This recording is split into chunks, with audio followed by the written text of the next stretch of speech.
Well,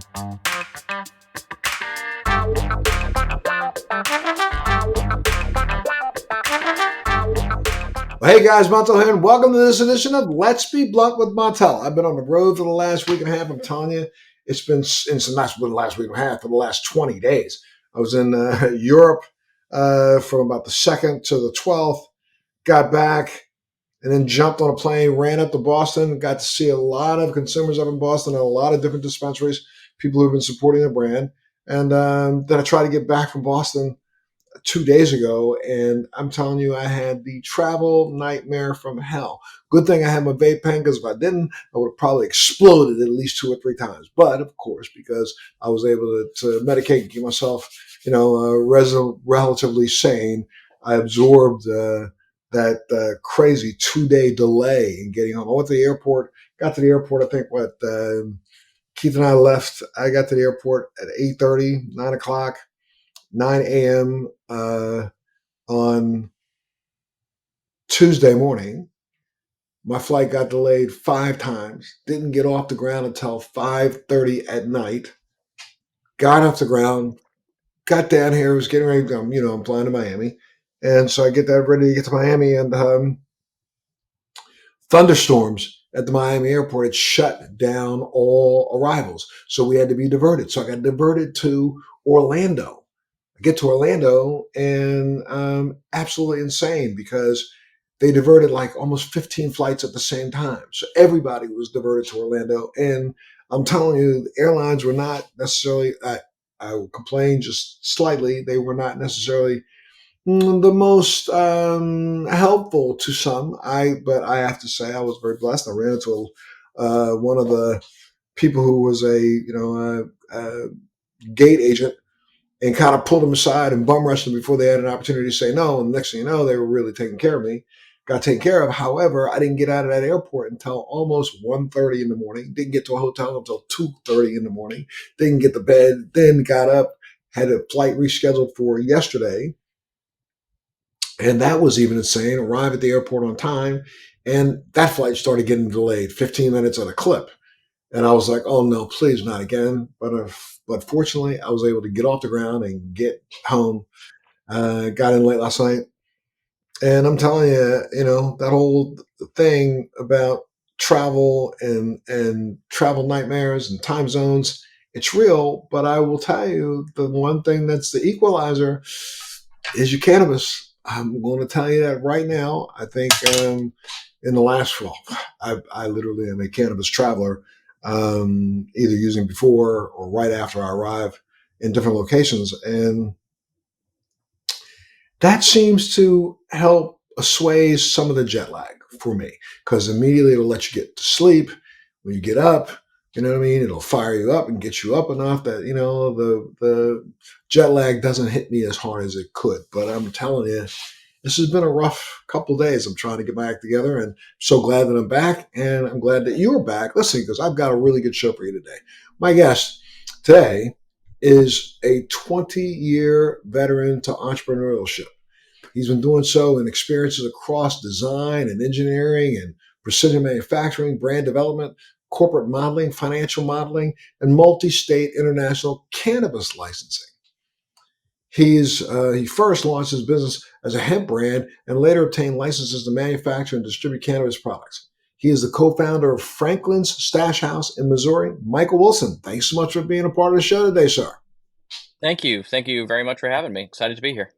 Absolutely. Are you? I was just sharing there at the beginning here. How I kind of feel as if, for me, I don't know, it might work for you or others, but I do believe cannabis is the great equalizer to jet lag. What do you think? Well, if you could have seen what my face looked like when while I was off camera, I was smiling when you were saying that because, as the idea of a great equalizer, I mean, it's for a lot of people, including myself, that's exactly what it's like. It's a unique product and very excited for it to be able to be studied more because, it's like the longest peaceful protest in history. Clearly, the people want it.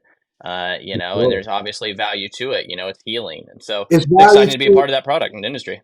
there's value to it in hundreds, thousands of verticals, and especially when it comes to personal consumption. I mean, a lot of people, I was having a discussion earlier today with a friend who's talking about the difference between rec and medical. And and I say this and have said this since day one, for the last 22 years, I've been saying this, that there isn't a difference between medical and what we call recreational. Those who come to cannabis and choose cannabis over any other type of, let's say, euphoric inducing medication are doing so for a probably a medical reason, even if they won't admit it themselves. If they say they're doing so because they want to relax, medical. If they say they're doing so because when you come home from work, you get to ease some of the aches and pains, medical. If you say, you're doing so because you want to help you sleep, medical. So, truth of the matter, I think, and if you're even just doing so because you like the way it makes you feel, after having one of those anxiety ridden days and those kinds of things, that's medical, even if you Well, won't sure. I mean, smoke. even look at our time frame of where things have become from what we discovered from emotional development, what we discovered, from just the endocannabinoid system. That wasn't even discovered till the late 80s and 90s, and now we're starting to understand how that's affecting emotions. And I love the part that you bring up is that there's far more management than just even aches and pains. The aches and pains of the soul and emotions are as equally as valuable with this product as it could ever be. Absolutely. When you bring up the endocannabinoid system discovered back in the 80s, the truth of the matter is, a lot of people have the nerve to say, well, I'll believe in cannabis when they've done the amount of research. It's like, I feel like reaching through a screen and smacking a person right across the face because the research has been done. This has been funded by us. The United States funded this research in Israel back in the 80s when Meshulam, it was like, 86, discovered the endocannabinoid system and discovered the fact that we had CB1, CB2 connectors or receptors in our brain and in our peripheral organs. Those receptors really are the key to our cellular homeostasis, which we've known now. This is not something I'm just saying, something that the cannabis industry is saying. This is something that's been researched and talked about now since the 80s. So, almost 50 years or almost 40 years, 40 something years now, almost 47, 40, no, 38 years, we've had this knowledge. And it's so good that there are companies, especially companies that are trying to put good, efficacious products in the marketplace like yours, who understand the value. And like I was saying, again, it has so many different uses, even from a human consumption standpoint, and I've always known for me, again, from a jet lag standpoint, and I don't have to have the highest level of THC to get the relief. As a matter of fact, I find that the relief from jet lag comes a little bit more for me using a higher broad spectrum, so a little lower THC and a lot more, secondary cannabinoids, and that seems to literally clear rather than give me the brain fog. That's what clears the fog and actually helps me function during the day. So, I just wanted to throw that out there. Let's talk a little bit about my friend. Because a lot of people from my podcast, Let's Be Blunt, have not been introduced to you before. Let's talk about where you're from. Are you a native of Missouri? Tell me a little bit about your background. Where'd you grow up? Sure. So I was born in Texas, grew up in Kansas, which is like seems to be one of the states that's going to hold on to like have the title of last state to join the cannabis movement.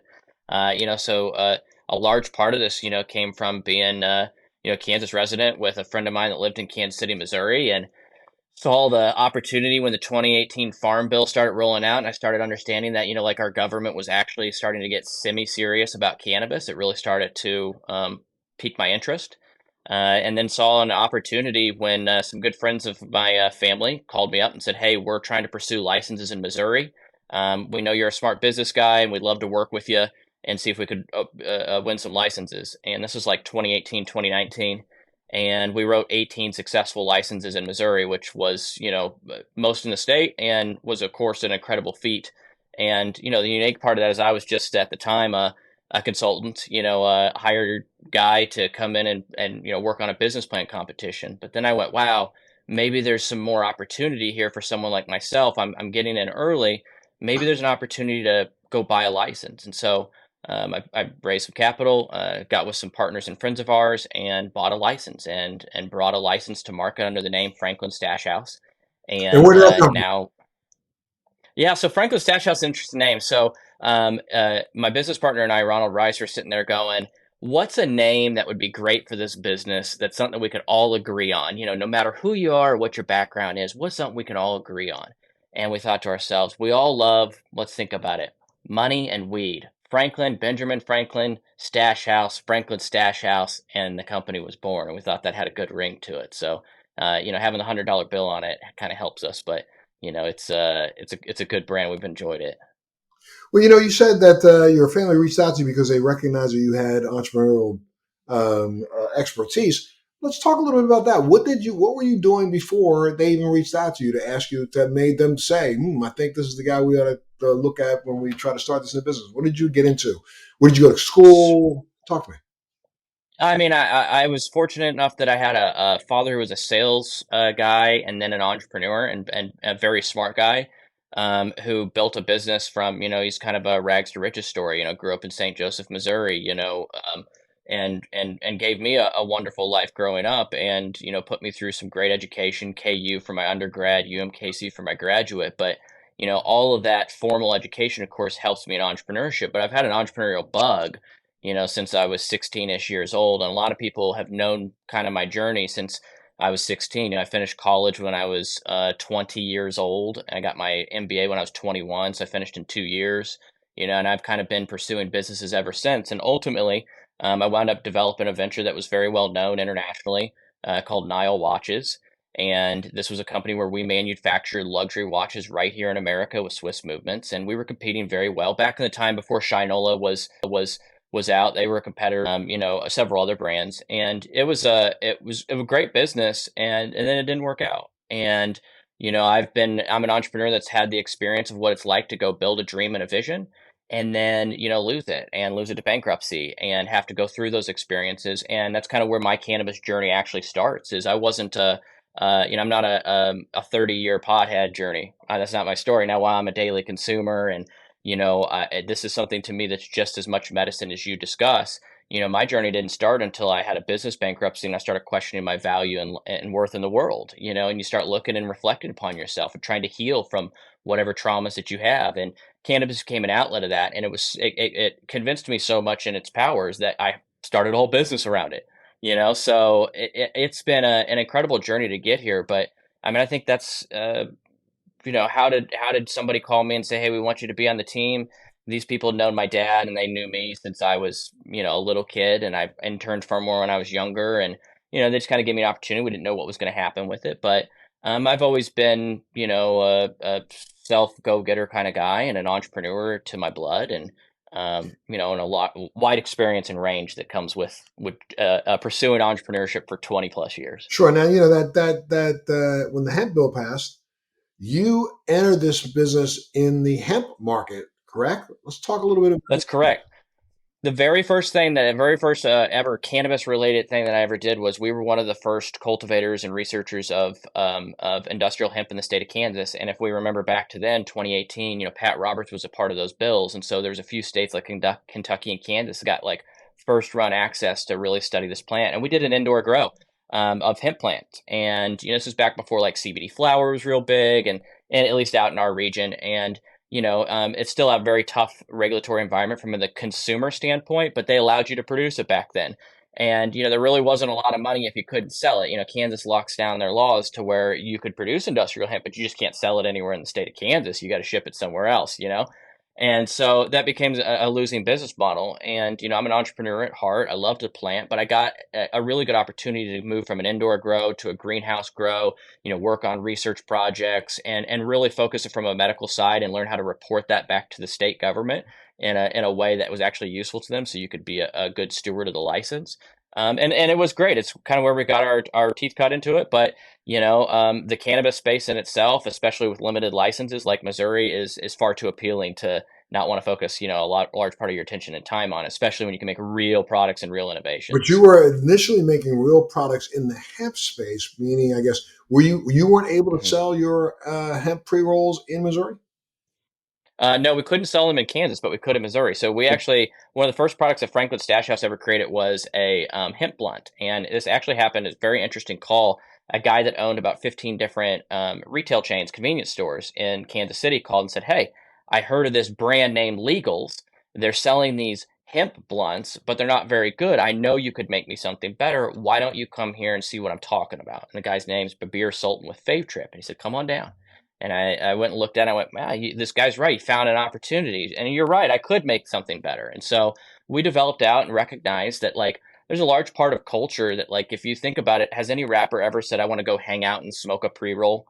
Like, it's a blunt. The idea of a blunt is actually something cultural. It's the idea of breaking down a Swisher or a Dutch or whatever that may be, shelling it out and filling it back up with weed. We've been doing that as a peaceful protest for the last 20 years. That's ingrained in cannabis culture. But there's very few companies that actually serve the blunt side of that. Like in cannabis THC, you see a lot of paper pre-rolls. You don't see any dark papers that are slow burning, that are low smoke, that resemble what it's like to smoke a tobacco-based blunt.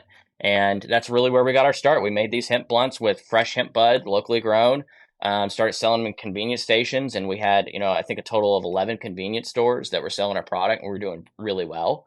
And then we kind of saw the writing on the wall. The DHSS, our regulatory body, is getting very tight about cannabis distribution in the non-THC sides of CBD or any cannabinoids. They are locking it all down and trying to say that, they're now controlling it. And so we went, look, if this is going to be a controlled market, we might as well just go get a license and pursue things, over in that space. But yeah, I mean, we just started out as a hemp brand, one of the very few that's managed to kind of like cross over into the THC space.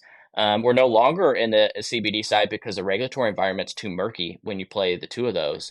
But that's exactly where we got our teeth cut, and a lot of people locally definitely know us from those days. And when you started off, did you think that you were going to transition from hemp to selling cannabis, THC cannabis, or did you really think you were going to stay in the hemp space?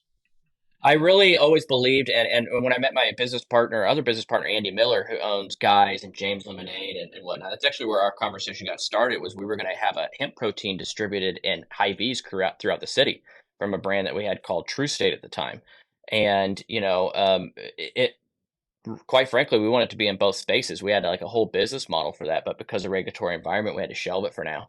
But we'd love to if we were in a more national landscape. We believe in the value of CBD. I think you as well are one of the big proponents of, like, we're not just chasing highest THC content, and that's what happens like an early market. But really, once markets get established and patients, they need blends, they need full spectrums, they need every cannabinoid that they can get. Right? I mean, you're the expert on that. That's probably one of the things that I think if I had to complain about this industry, that would be my biggest complaint. That even when the information is sitting right in front of our providers' noses, they still go after trying to see if they can get some COA with something 30 plus THC. And it's like, stop the stupid. First off, the industry is not even really truly paying attention to the true demographic that is keeping this industry's head above water. And that's like right now is baby boomers across the country. When you go to, I don't care what dispensary you go to and what state you go in, you may see 18 to 34 walking in and buying one or two blunts at a time and walking out the door. You'll see 55-year-olds plus walking in and buying $150 worth of product and walking out the door. There's two different groups here. One's coming in because they consider themselves a rec user.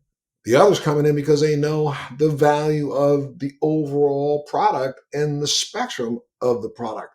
I mean, I think the baby boomers becoming more educated very, very quickly. In your opinion, how much do you think of the environment is baby boomers as a buyer? Because you bring up a really fair and valid point. There's several underserved segments within the cannabis space, and one of them is the baby boomer category. And they are still underserved, but I will tell you, it's like, last week I visited 5 dispensaries in 2-day period of time. Really, I visited 6 in a full grow in a 3-day period of time. But I was in 3 dispensaries on one day and 2 dispensaries the next day. The flow while I was there was pretty good in each one of the places I was at. And I will tell you that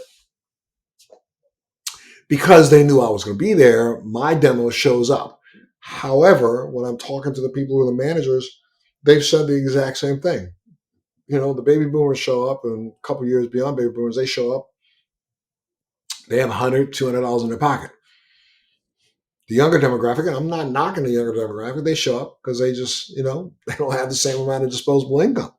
So during my visits, the age group is more running about 75-25, 75% baby boomer, 25% other.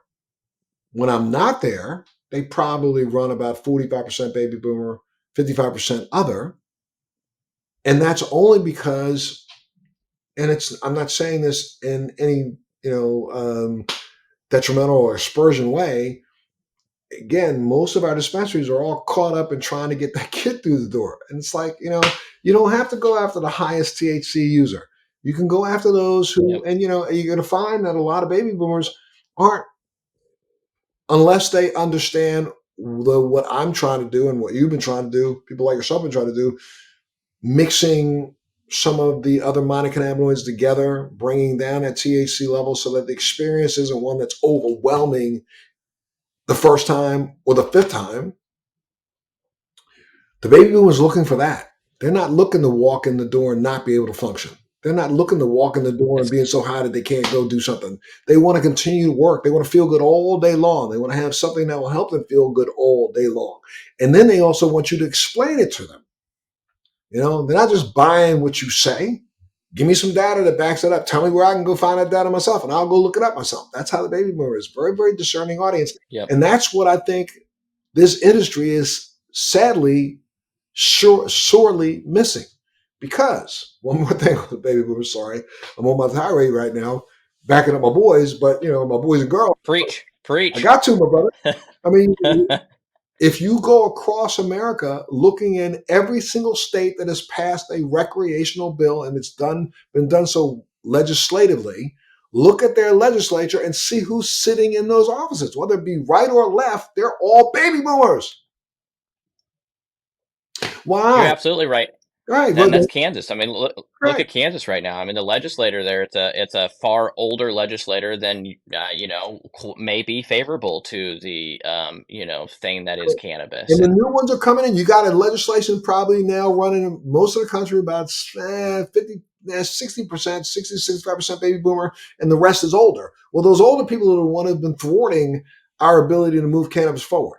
It's the baby boomer who remembers that when they were in high school, when they were in junior high school, they smoked a joint under the bleachers. And guess what? I'm still successful. Huh? So that's not that bad. Give people what they want. That's what's going on across America. And it's also a group of people who have now hit that age where, the doctors are too ready to put them on 35, 40 different medications, 20 different medications that really are not necessary because we understand that cannabis can solve some of those problems. And so people are looking to be less medicated. And the discerning baby boomers, I think the one that's making the right decisions, the right choices, they're the ones with the disposable income. They're the ones who are going to grow this industry into what it's going to be. Remember, I believe we are no further along in cannabis than, let's say, the Wright brothers when they were pushing that wooden plane down the hill. We ain't even begun to fight. They haven't even started this journey. This journey in cannabis in another 20 years from now is going to be probably a 4, 5, 6 trillion-dollar business, not billion, trillion. We already know we hit $25 billion worth of legal sales in America in 2021. And that probably only equated to about 30% of the total amount of sales in the country. So if you put in the gray market and the black market, you're looking at a product that's selling probably 75 to 80 billion dollars worth of product. There's nothing close to that in America. The only thing close to that is still liquor. Cannabis has already outperformed cigarettes. We sold more cannabis in 2021 than we sold milk. Every grocery store across the country, every child eating cereal every morning, equating to about $18 billion worth of milk sales. Really? 2021? 25 billion plus worth of legal marijuana sold, or cannabis sold in America. That's more than all the energy drinks put together. That's more than, energy drinks, milk, lunch meat. Lunch meat. I'm sorry, I'm preaching to the choir, but the industry is going to have to wake. Now I know, unfortunately, we're also caught up in a greed system in America from the government on down. So that's the reason why we have all these stupid draconian laws requesting so much in taxes from this industry that should not even be taxed this way. Well, I mean, you also bring up a valid point is to even though we've made a lot of progress as an industry and as a movement, there still is strong opposition, Sure. and I'm just labeling as an analyst, some more far right, religious leaning organizations find it to be a demoralizing of America. And some of those people are very connected, and that's opposition that you face at the political sphere, you face in at the, legislative sphere. And that's kind of, that's going to, there's a lot of opposition. There is, but that's I think only that's if you go back 20 years. When I first came out back in 2001, I was looked at like I had every disease on the planet. But I was running across this country, sitting down before legislators across this country, explaining to them the virtues medically of cannabis and what it had done for me. Eyes open, not just for me, but there were several of us that were out there doing it at the time. And that, you know, whole feeling of being out here trying to see if we could literally change hearts and minds, it was steady. There was so many people out there trying their best to influence our local legislators, our national legislators. And in the last 5, 6, 7 years, everybody's been too caught up in what can I do for myself in this industry rather than trying to lift the whole industry up. So the advocacy that was going on way back then, I don't see that today. I don't see that at all. I don't see groups going down and knocking on every door of these daggone congressmen who are taking advantage of the tax dollars that the states are reaping from the cannabis industry. I don't see any specials on the air. I don't see anybody going out and, I can remember, go back 10 years and you'll remember that all of the CNN, Foxes, MSNBCs, all these guys were always covering cannabis at least once a week. You don't hear them say a word about it these days. So this industry is going to have to figure out a way, number one, to come together and understand that we've got trillions of dollars that are left on the table. We can get those if we all came together right now, made a trade union, and then move that forward the same way the farmer does, the same way that anybody else does. Go down there and lobby Congress and let them know it's time to start figuring out a way to make this a successful industry so that it can make this country more successful. But go ahead. You had a question for me, though, right?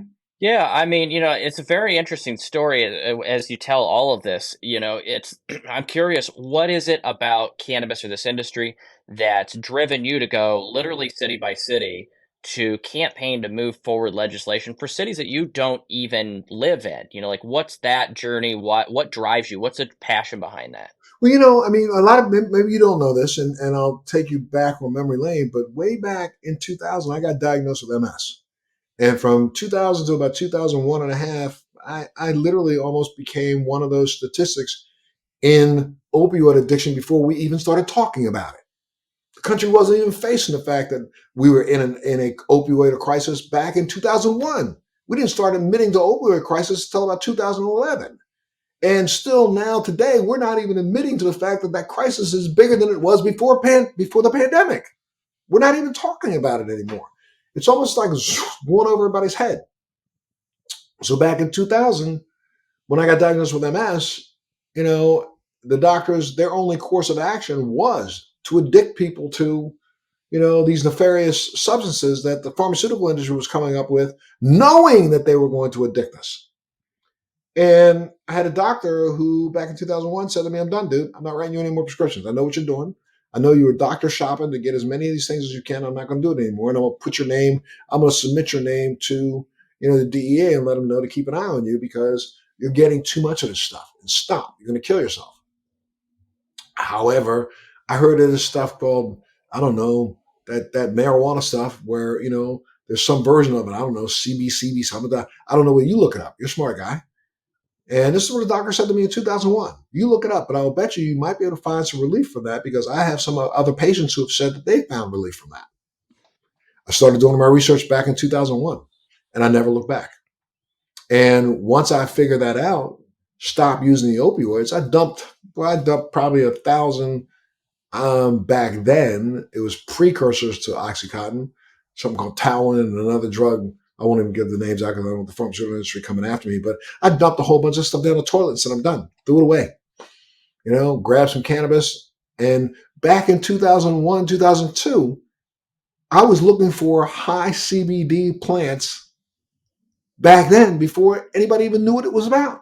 And as soon as I started to realize that it was something that could help me, I feel like it was almost criminal. Why would I keep this to myself? So I need to help others.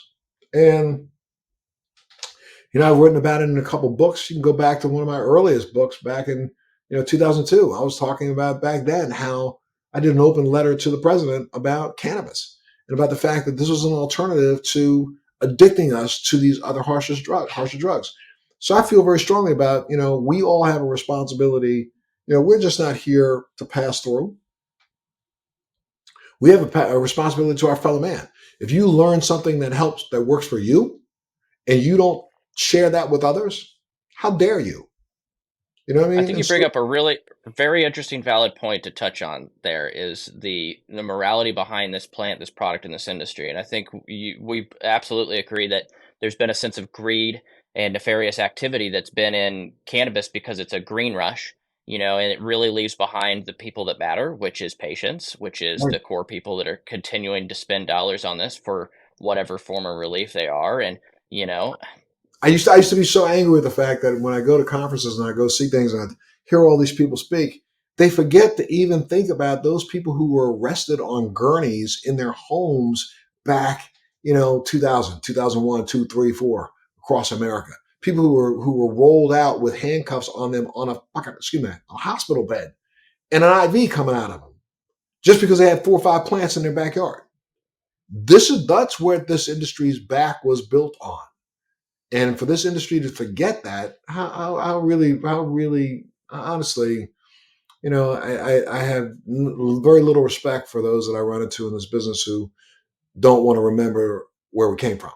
Well, So, I think the general trend and where I'm seeing it kind of gives me a lot of hope is there's people like yourself and many others out there that view a capitalism in a new way. I mean, I like to call it new world capitalism. I mean, it's a different way where you're actually concerned about the impact of where you're putting your dollars, how you're running your business, how you're paying your employees, what you're doing with your product. yep, But 10 years ago, for speaking like that, I would have been called a dumb millennial that's just off on his left wing views, right? And nowadays, wow, that paying someone a living wage and paying for their health care and giving a good product just sounds like good business. And sometimes when you're a pioneer like yourself, you're going to be misjudged and miscalculated early on until the results come, and that's just kind of the nature of being an entrepreneur, which clearly yep, you are, and we've had experience doing. But that's kind of entrepreneurship is kind of interweaved into the cannabis journey, whether you're a OG dealer or you're a legal market person, yep. entrepreneurship is definitely universal.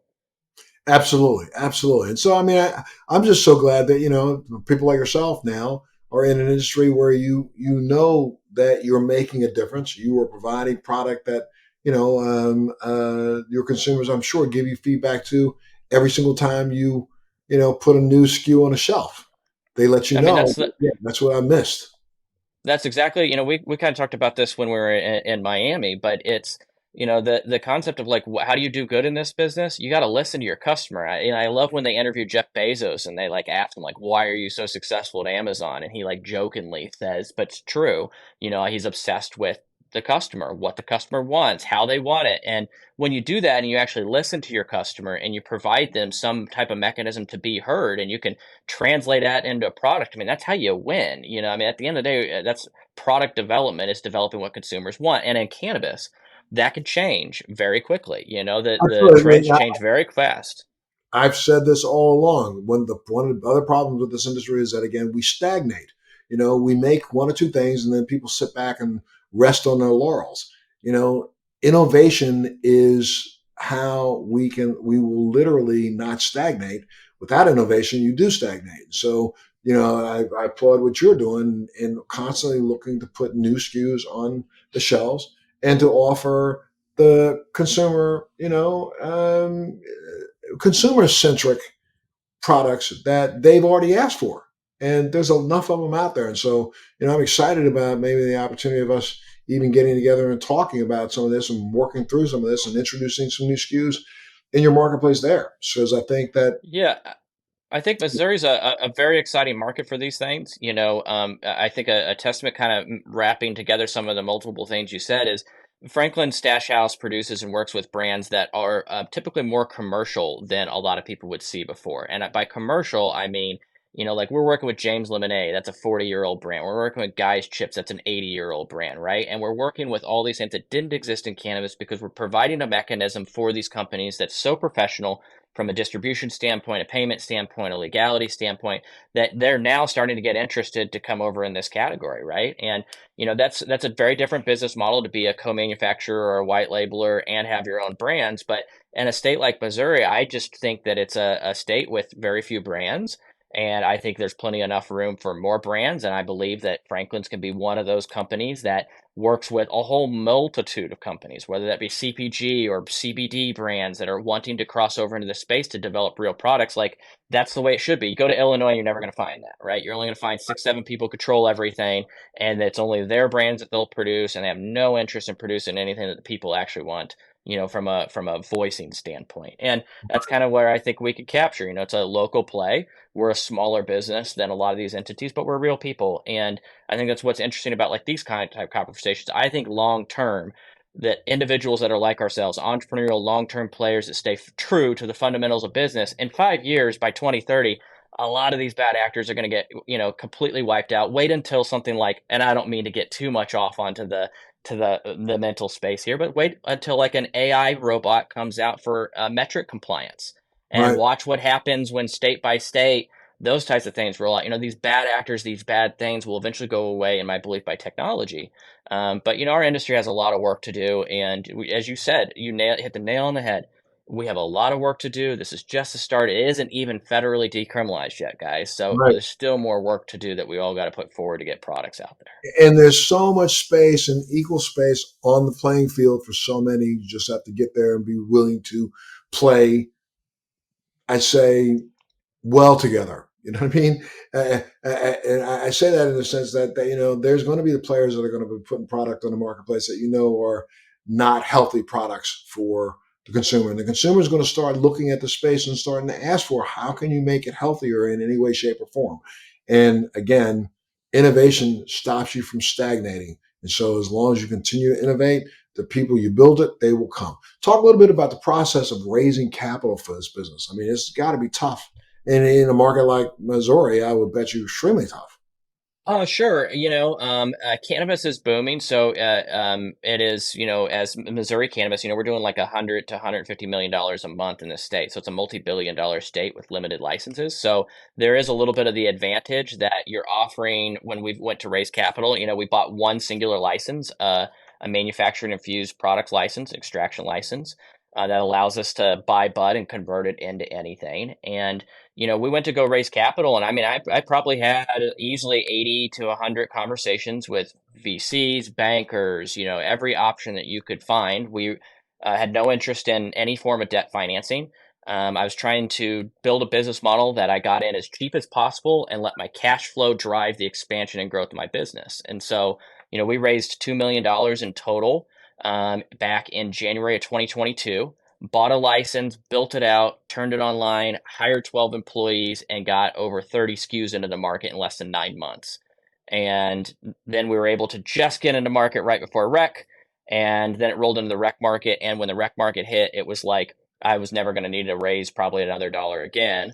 We're in a cash flowing scenario, but we built our business differently. There are a lot of operators that choose to build the Taj Mahal and raise $10 million in debt, and then when that loan payment can't hit or something gets called, it messes your business up. And so I'm trying to build a small, lean, nimble, but highly profitable business, and raising capital is a challenge. It's you got to have every incentive that you can for an investor in this scenario, but it compared to some other businesses, it's been easier. Kansas City has really been a hot spot for investment capital in Missouri. I mean, St. Louis, a lot of people think, by being the city that it is, it's somehow more influential, but when I go look at numbers, Kansas City dominates, and I think it's largely because we're sitting on the border with Kansas, and so there's a lot of interest. There's green rush, so that breeds excitement, but it's a challenge. I'm not trying to raise $80 million next week. I mean, it was $2 million that I had to raise a year ago, right? And It's been encouraging, but people really want to see performance. And fortunately, we've been a company that's performed. We got like real numbers that were like transparent to share with investors, and that's just a kind of a business model for us to be transparent with the people we're raising capital with and show us our track record. And it's been pretty well, but it's challenging for anybody. It's definitely at the higher sphere of mental frequency for business. It challenges every aspect of me, from legal to compliance to accounting to business strategy. It's to be in that space and raise capital here is definitely taxing and demanding. And the licensing process, how hard was it to get your a single license was, or your license now been expanded? What? Okay, so in Missouri, there's a set amount of licenses, and I'm approximating about 70 cultivation, 100 manufacturing, and about 200 dispensary. Now, they're not issuing any new licenses unless they come off of appeals, and those are very rare. And so you're in a state of moratorium. So you're like, Mike, how did you get a license? Well, not all operators are either prepared to turn their facility online. Maybe something changed. Maybe their capital didn't come through, and they just want to sell a license. There's a rate at which you could sell the paper license. And so we bought a paper license. We spent approximately $350,000 on it. It's one of the most affordable manufacturing licenses that we've heard bought in the state. And the rest of the capital went to buy the facility, build it all out, and whatnot. But the licensing process, then you have to buy it. You then have to go through like over a year-long approval process from the state, where they come analyze every single investor in your company, because they want to vet that no one in there is part of a criminal network, been charged for a violent crime. They've got certain standards that they want for ownership in this industry. And, you go through that process, and it's extremely time consuming. Fortunately, my wife, who's also our VP of compliance at Franklin's, has worked with the DHSS. She's a pharmacist. So, she's had tons of experience, working with the DHSS, providing reports, providing SOPs, and it's all worked out, very well for us and in that space, because, we're just it's been well prepared, and we're quick to learn, and trying to stay true to the fundamentals and keep doing what we're doing. So Michael, now where do you think you're headed? I mean, what do you see? Give me your next 2 year plan. Well, we've had a lot of success in Missouri, and kind of our original plan was always to develop out a model in Missouri and kind of a home base, and then hit multi-state. And we've got a model for going multi-state, and one of those first states we'll be going to is Washington State. And we've got a roadmap over the next 2 years of 12 states that we're going to be, developing our products out in, and working with local products in each state. And so, the future for us is, we're really heavy in the manufacturing. We may purchase a cultivation license to get into flower in Missouri. That's not really our bread and butter. Our bread and butter is product development, brands, quality products. And to do that, that's a manufacturing license. And so, we'll be working with people all over the country. And, outside of Missouri, this is going to be really exciting. Yes, while we'll be bringing James Lemonade and Una Familia and a bunch of other brands, we want to find what is the James Lemonade of Seattle, and what are those brands that are local, that are underserved, that haven't had a voice before, and let's give them a voice and an outlet to produce exceptionally quality products. When you go into another market, are you looking to get another processing license or whatever they Um, call them at the time? Yeah, I mean, I'm an entrepreneur, so I'm never one to say no to an opportunity. But kind of our business model is, I've watched people before go buy licenses, and then it takes you 18 months to get a facility online, and so you don't know what the market's like in 18 months. And so I'm looking for co-manufacturing brand partnerships, and then the markets that get developed, I could see that there's an opportunity for us to just put our equipment, our team, and go build that out locally. But I'm always very cautious, because I've just watched too many people get too hungry, and go spend a couple $1,000,000 on a license, and then a market changes. And so it's a unique business model, but absolutely we think that we have not only a set of brands and a process, but like actual innovation to how we make products, from both a quality standpoint that's going to be at a standard. When we federally decriminalize and the FDA takes us all over, a lot of people aren't going to have a clue what to do. And that's Well, what we're trying to that's position ourselves into. now that one right there. I agree with you. When the FDA or when the government finally does figure out what they want to do in this, it's going to make things so much different. Because it's going to take at least 2 to 3 years for the Fed to get all the individual states to get on the same page. I mean, you look at what's going on in, let's say, Georgia. Georgia right now, which has no flower, no smokable, but Yeah. has other products that you can introduce, but no edible. Ah, no edible. What do you mean about that? They're allowing tincture, caplets, pills. possibly gum, maybe that has not been approved yet. But when you just look at the first four and sabs and creams, the first three, the Fed's going to have to step in and say, well, okay, you guys were wrong about this whole thing. You're going to have to allow for some sort of ingestible, smokable, or vaporable, and then you're going to have pushback from the states for that. And this is going to be, I think we're going to be mired in a muck of regulatory bullshit for at least 5 years. I think that's a fair analysis. Okay. And I mean, now how do your Missouri cannabis regulations compare to some of the other states? Are they better? Are they worse? Do you think you're going to run into more roadblocks when you get to other places, or what? Well, I mean, of course, as you know, every state's different. And I think both on my personal analysis and what like people have told me from that have come from the West Coast and East Coast and multiple states is Missouri's very middle of the road. I mean, they gave enough licenses to be able to produce to create a multi-billion-dollar market, but not enough that everyone can participate. The standards are so high that it requires investment capital to get into this. You can't build this business just on $50,000. It requires millions to be in it in Missouri. So there is a large barometer to entry point.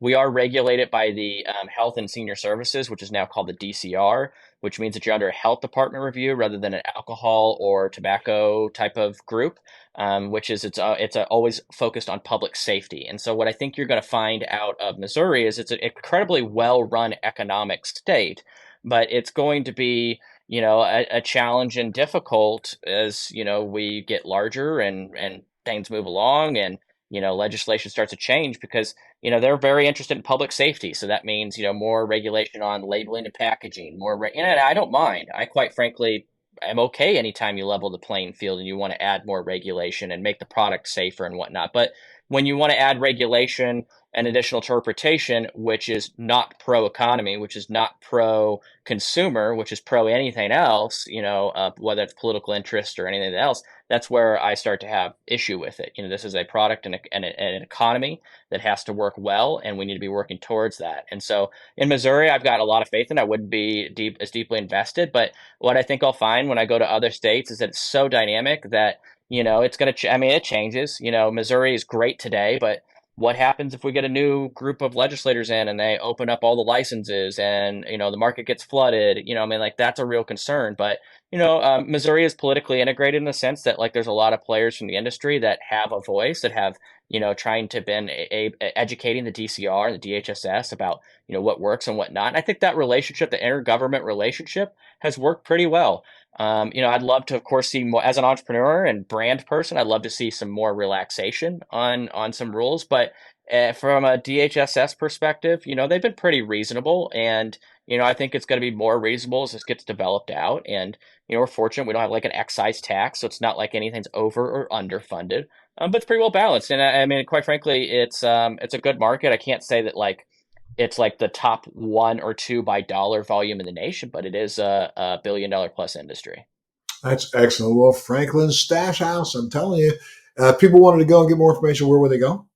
If you want to learn more about Franklin Stash House, you can visit us on Instagram at Franklin Stash House or online at franklinstashhouse.com.